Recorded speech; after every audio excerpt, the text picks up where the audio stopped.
Hey everybody, welcome back to another episode of Selfish Therapy. Guys, first of all, before I get into that, my name is Lyrae, I'm your host. On this channel, we talk about any and everything self-therapy. So if you are not ready to do the work, this may not be the channel for you. Today we have a returning guest. Amoy, welcome, guys. Welcome. Guys, the love and the support that we got from the last video that we posted. So if you guys haven't seen it, please make sure that you go ahead and watch it. Leave us a thumbs up, leave a comment, share the video, like it. But we had to, what we spoke about was Amoy migrating here and how it was different for both of us. What's the experience like for from each of our perspectives? So we spoke about that. So today this will be a two-part video because I feel like it may be a little bit too long. I don't want to rush the video because the intention of even talking about it is I want it to reach people that may have experienced what we have, or people that has been on the other end watching, on the outside looking in, and may feel hopeless about a situation. We want to say that it is possible with God. So I don't want to rush it. So it may be a longer video, but we're going to do it in two parts. All right. So sit back and relax, guys. Enjoy. Leave your comments, any questions, any concerns that you guys may have. Feel free to drop them below on the video, and we'll try to respond to them on our next video. But if you guys like seeing us talk, tell us, let us know what you want us to talk about and so forth. But there's a lot for us to share, so we don't know. We'll see if this is it's gonna be we're gonna see us more often or what. But so we are going to jump right into it. If you are interested, stay tuned. Yeah, get a glass of wine and just get comfortable. Yep. All right.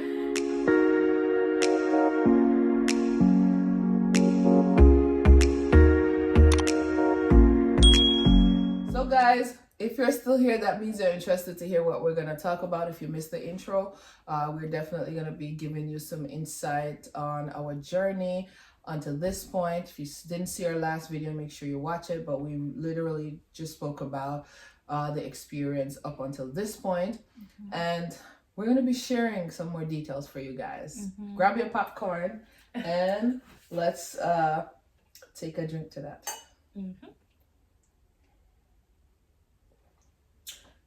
So guys, side note, it's not alcohol here. We can't drink alcohol. This is non-alcoholic. We can't drink, especially Amoy. Especially you. She take it right out of mouth. You can't drink to save a life.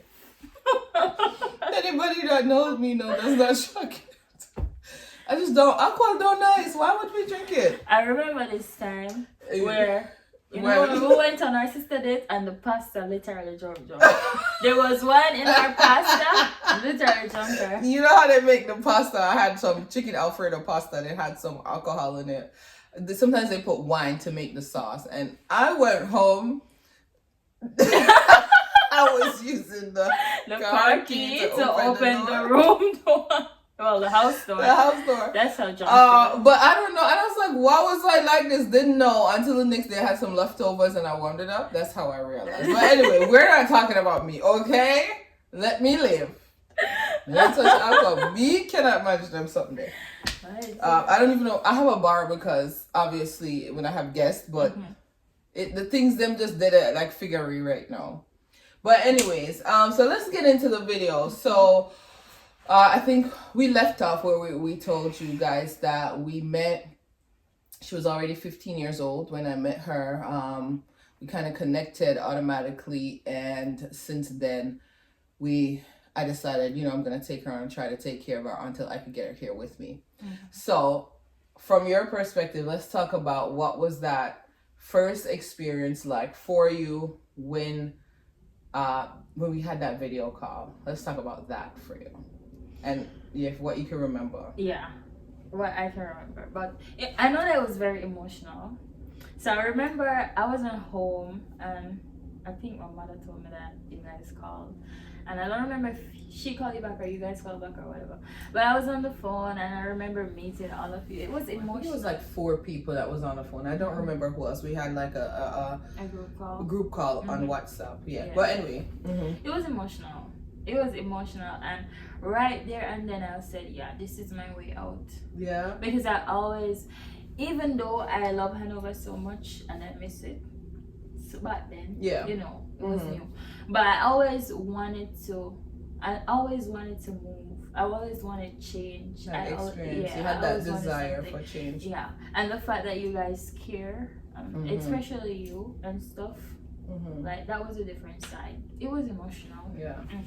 So leading up after that phone call, what happened was one of my other sisters, we had a conversation and we said, hey, we have to do something. Obviously I'm in America, I can't take her right away because that's not how it works, but if she stays in Hanover, it's a little bit hard to do all the things or even to just be able to be as involved as I would love to be, right? Just the way how things are set up, it's just not as easy. So I wanted her to come down into the town here, which is still it's still closer to the countryside, but it's not as bad. It's a little bit more, you know, civilized, and you have more opportunities there. And so we decided, let's try to take her, and I will help financially, right? So that happened. So talk about the day when they came for you, because actually our brother, which is Richie, he was the one who drove up there to pick her up. And so let's talk about that day. Tell us about that day. I don't remember if we told you we're planning ahead of time. Yeah, right? I know. Okay. I know that you guys are coming. So that day I remember specifically that it was a long drive, like from Hanover to St. Catherine, very long. So I remember night ended up catch us on the road, and I remember that the car actually got punctured. Oh, you guys had a flat? I didn't even know this. Yes, we did. And I remember I have to pull over and then come out of the car, but we did get assistance. Somebody helped and we. But for most of it, I was even sleeping. Like after that, we sleep out the drive. This is how comfortable you were for the first time. Yeah, I was sleeping. She was seeing them. Boy, look at God. I was sleeping. You had no nerves, nothing. No, what about when you saw somehow I trusted you all. Yeah. What about before you guys got on the journey? Tell us about that moment when you actually saw them in person. I was like I'm used to being the eldest sibling for my mom. So I was like, I do have elder siblings. So I was like, I remember I have my one little knapsack bag leaving Hanover. What was in your bag? Some clothes. Not much, because you know how I used to dress, so I have to pick out the most decent one and bring. We not even reached this, so you have that one clothes. My dear. But anyway, all right. So now you drove. What about your first night there? Do you remember how? Because I wasn't there, guys. Remember, I'm here. I'm literally just on phone calls.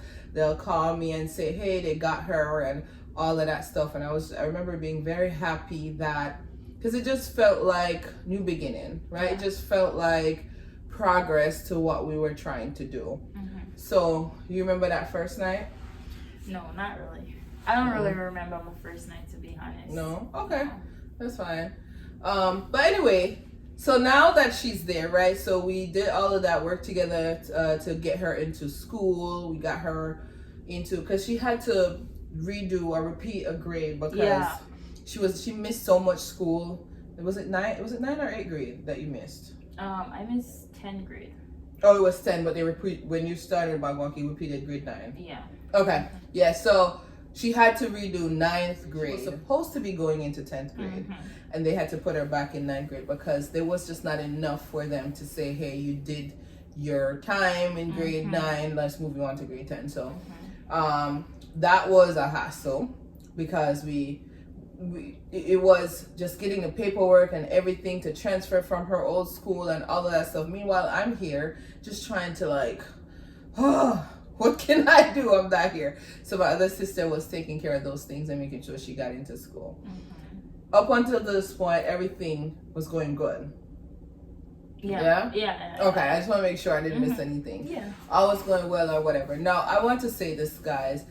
When she was in Hanover, by 15 years old, she was already used to a certain type of lifestyle. And I'm not taking any credit from her mom, but the way how things were set up, she practically did what they could with the best that they had. And so Amoy was not used to being disciplined. And so when I came in her life, or not just me, but my sister as well, we tried to discipline her, and it was, can I tell you? Whole heap of things. But it was more attitude. She had a lot of attitude, other things. She thought she was grown, which we're not getting at, but there's a lot of things that in her mind, she wasn't doing anything wrong. She was doing what she was used to. And for me, here's where the disconnect started to come in, and where most of the issues start coming. The way how I parent is just different, or maybe different from what most the Jamaican culture. A lot of how the Jamaican culture do things, which is how I was raised, is kids don't get to say a lot. You shut your mouth. Now, I believe some of it, the foundation is very important, but I also believe that there has to be balance, because then you miss out on the part where you get to hear your children. And what was happening is my sister and I, which is my other sister, we started to bump heads where she was concerned because my way of parenting they weren't okay with that. They felt like I was being too lenient on her. But what they did not understand is that I saw myself in her. I was able to see pain. I was able to see hurt. I was able to see her defense up. She don't know us. So you can't just attack her to be like, do this, do that. You understand what I'm saying? And even with that, sometimes we still drop the ball and we take the voice away from our children. And that was what a lot of the issue came from, because they thought I was not disciplining her, which I did.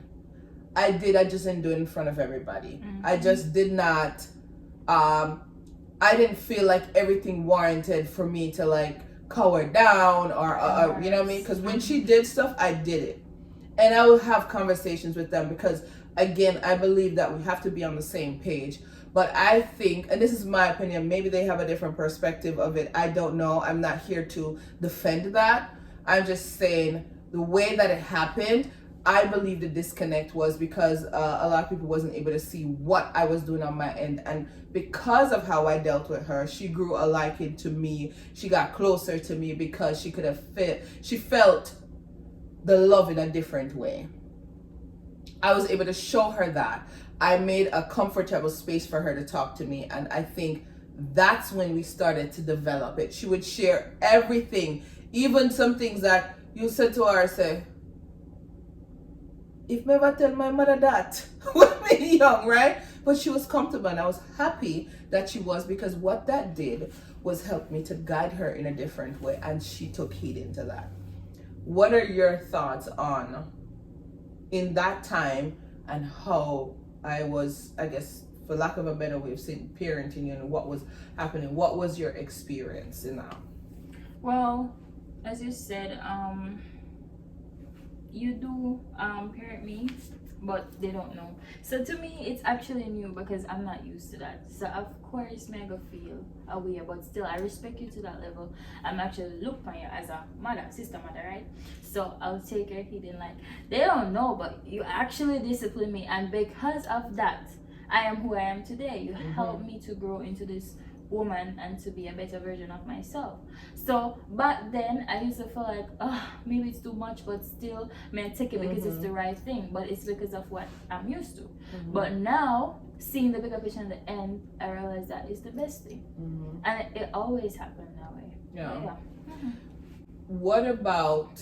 What would you say, because I believe that, you know, we all love you, right? But we did things differently, and this is just, I'm asking this not for any other purpose but for educational purposes, as and for others that may be in a situation to learn. Or I'm not telling you, but what made how the others parented you versus what I did, how did you get to that place? I feel like it's the way how you guys do it. Like when you're parenting me, it can be the same thing or a different thing, but you show me with a sense of, hey, I care. It's not because I wanna I'll call you down or bully you or just make you feel bad. It's like I care. I want to show you the right thing.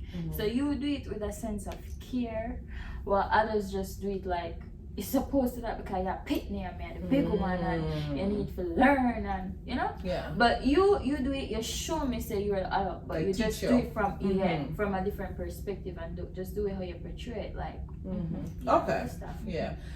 And I wanted to ask you that because, again, I've experienced that as well. Our backgrounds are a little bit similar, and some of what I've experienced with just adults, and I felt like it was this shut them out, nobody not talk to you, you're big people. What that did was silenced me, right? And I didn't want to say anything, and then when I actually started talking, they couldn't shut me up. It was like mega talk, whether you like it or not. Not knowing that was, there's a way to do it, and the intention wasn't to be disrespectful, but it happened. And I feel like our culture, Jamaican culture, it's no wrong to anybody because this is coming from generations from generations where this is how they parent their children, right? And I think a part of it is necessary because there's a time and place for everything, but there also has to be balance, because this is why your kids are not comfortable to come to you and say certain things to you. They don't want to tell you, and next thing you know, they're the outside world is teaching them. You have to create that space for them to speak. I do the same thing with my son. I let my son know, I said, look, if there's anything at all, you tell me. There's nothing that's too much for you to tell me. Now you say things in a respectful way, we can talk. I will never co-sign you being disrespectful to anybody else. I don't care whether the age they're older than you or not. They could tell you, she can tell you, my son can tell you. I always correct them because your attitude determines your altitude, and I always tell them that. That is something that I had to learn. I didn't always know that, right? I just felt like the world was against me, and I acted as such. I had a defense wall up, and that's how I operated.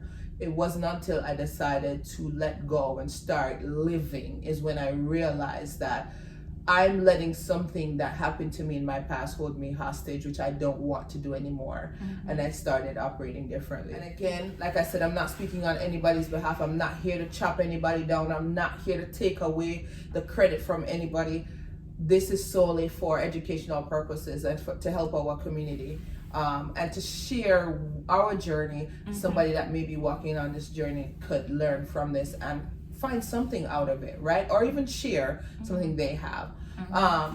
But after that, it went to, oh my God, I don't even know. It just went into this place where it's a huge disconnect happened. I will tell you this, guys, from the moment I took this child, when I say to the child, I decided to assist her or help her out, it has been non-stop issues. I will say issues stemming from, sometimes it was her attitude, because she did have an attitude problem. She didn't, nobody could talk to her but me. That was a problem. But her heart was always in the right place. Like, she'll go and show her heart. She wears her heart on her sleeve. It has gotten to the place where people has gone to her school to try and kick her out of school. People have basically tell people not to let her stay there. It has gotten to the place of all these things. You understand what I'm saying? Like, it was almost like this spirit. There's this spirit that wanted to tear the child down so much, or tear my image down. I don't know what it is, to make them feel like they were right. There was so much that was happening. And I said, Father God, I'm all the way here. I know you will always provide a way and provide a space. And so said, so done. He always put somebody in place to help. She tried. I saw with my own two eyes that she was trying to do as much as she could to keep the peace. And sometimes I felt so bad for her because I had to keep talking to her down. I said, look, it's going to be all right soon. It's going to be all right soon. Fine, right? What was, let me ask you this, because I really, really, oh my God. If you were to say 3 of the top things that you experienced in that journey, 3 things that you would never, like, you wouldn't wish on your worst enemy. 3 things. Obviously, without calling names, but. The night when I have to leave from a specific house. Remember, I was new to the community. I don't know town. I don't know anything. And that specific place, I did mostly bush, taxi hardly run. And I have to literally walk a long while late in the night just to get a taxi. When I was in that taxi, I remember it was a lot of man. I don't have any other choice. I was so scared. But somewhere in the back of my mind, I said, God got me. That was an experience more than I wish for nobody. That's the night when they asked you to leave, right? Yeah, and the whole argument. The whole argument, everything. And then at the end of the day, they don't talk about a man come pick me up. So that was I know you always say that. Imagine you're here scared and stuff and them on top about man. All of that. Exactly. Okay.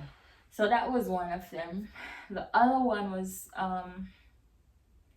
it's like the whole experience. I was, after I moved from there and go to the next house, I mean, I appreciated and everything, but it reached a point where it was like overwhelming. Like, I remember when I used to come from school and the cat that day and the cat doodle upon my bed and I feel take off the sheet, but me never watch it because me didn't mean to say it, because me keep on and talk about it, nobody, I just like no care, and then it was horrible. This is the way I go, the goat situation.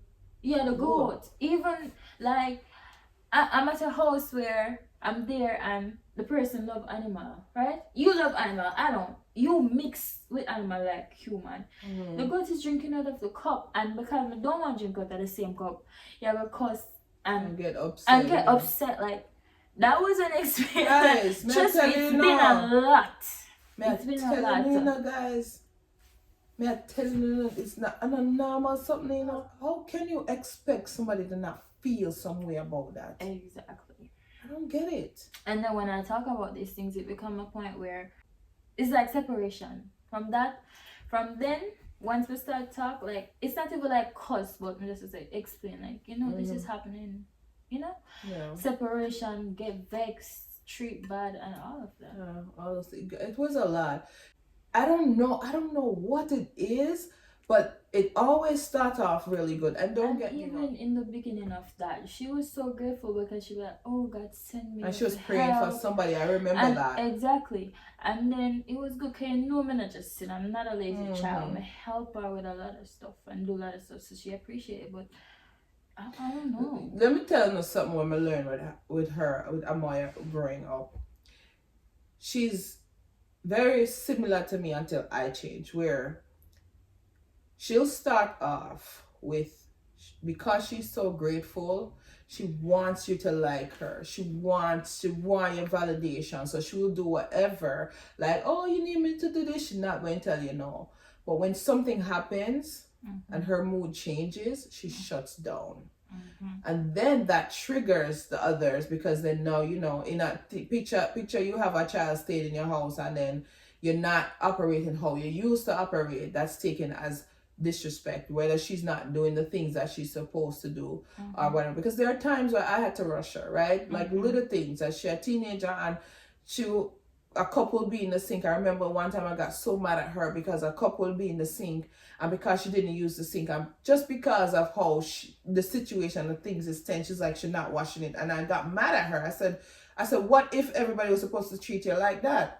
What if, look how many things and how many people help you? And I used to do that. So that was a struggle for me, because I always try to tell her, it doesn't matter what is happening, you do your part, do what is right. Don't ever let anybody pull you out of character to not be kind and do what you're supposed to do. And it took her a while to get it. I think she has it now, but it took her a while for her to get to that place where you smile. Why? Can you remember? it took her a while to get there. One of my cousins, we were trying to, she had to leave that lady again because when I tell her she was stressed because they weren't getting along. So she was crying, calling me crying all the time, all sorts of thoughts going in her head. And I said, we may have to move her from here. So again, I'm stressing her because think about me over, so I try to take care, and then me cuss her sometimes because I'm like, oh my God, just keep quiet for a second. We'll work out things. And it's like she just couldn't. And then so finally she ended up going by the house that I grew up in, by my family. And that house have a lot of people and stuff, and when she just went there, it's like everybody did, it was so beautiful because there's also kids there because we should know the same age group. Tyreek. Okay, so Tyreek and Tyreek too, we're not the same age group as you. So she had other people that she could interact with and stuff. And is when you went there, you got baptized too, right? Yeah. Oh yeah, it was 2019. So I was happy because I grew up in that household. That's where I think I was up to 9 or 12, somewhere there. I stayed there, and me give my auntie whoop at trouble. Me not even gonna talk about the auntie, if I watch this, I love you. Yeah, but anyway. Yeah, so she grew up there, and because I know what the experience was like, I was happy to have her go there, and I felt a lot more relieved and comfortable because I know that they were gonna take care of her. All right, so I would say that out of all the places I've been to, that it was actually one of the best. Because it wasn't everybody. Like, I don't feel like everybody was against me. Right. Like no, I know. Yeah. I know. Because you tell me this all the time. And like I said, like any home and something new, somewhere new, you're going to find that. And I will say this, guys. The spirit of offense follows you when your foundation starts like that. And that's something we're going to talk about in the series. By the way, guys, side note, I think on the last video I told you guys I'm going to be doing Crazy Faith. I got a vision that I'm supposed to talk about breaking generational curse.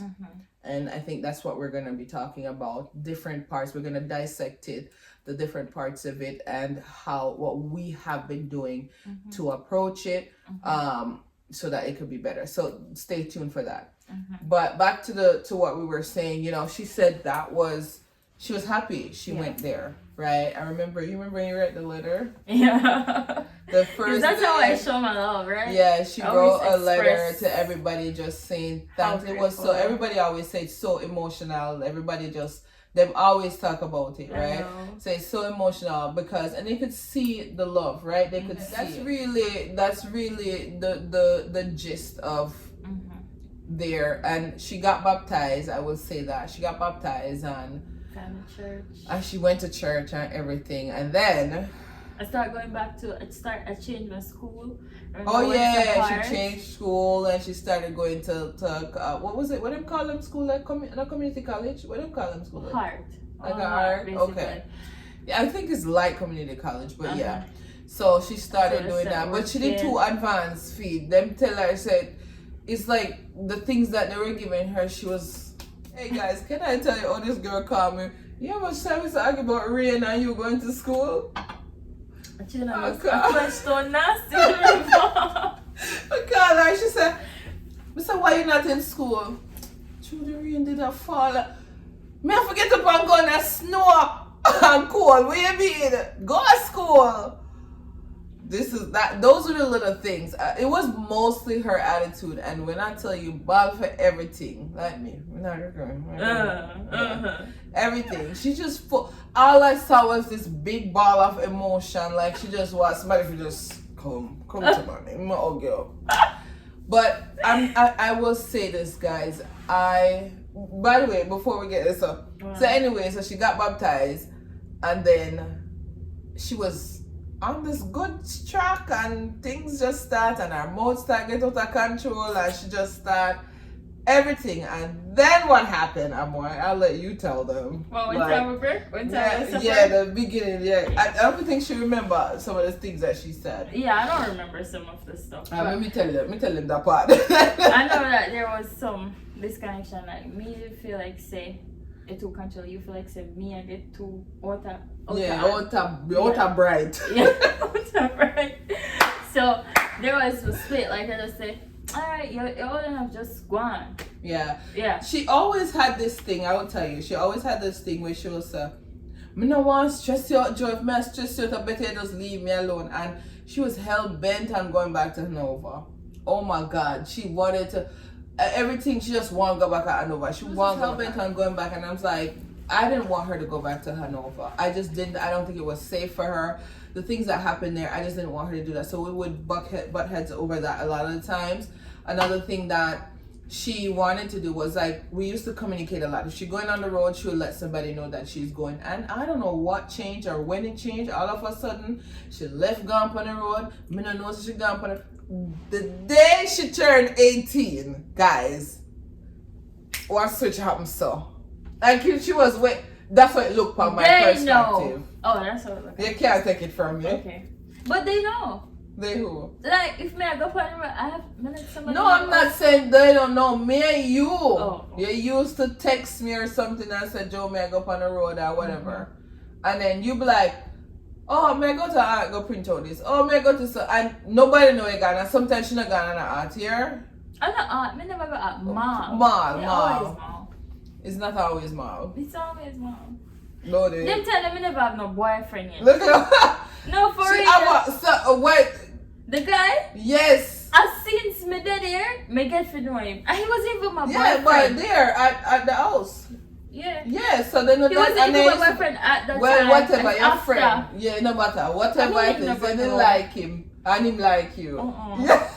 You never like him. Whatever happened. But anyway, we don't know what happened. This is, I tell you, this is what it looks like from our perspective. We just know, say, she got about her business. And I was like, one day I was talking to her and she just shut down. And then the statement was, she not chat to me because she took me too controlling. And then I said, okay, Amor. I said, all right. I can't fight if you take care of you anymore. So here's what we're going to do. Make her just leave you. When you're ready, you come back. You know what the prodigal son? One. So we ended up did not talking and I stopped. She was 18 and you end up move out, right? Yeah, I move out. And then I move out. I went to live with the guy. He wasn't even my boyfriend at the time, but he became my boyfriend. So she go look for the guy and y'all gotta watch part 2 to see what happened after that. Okay?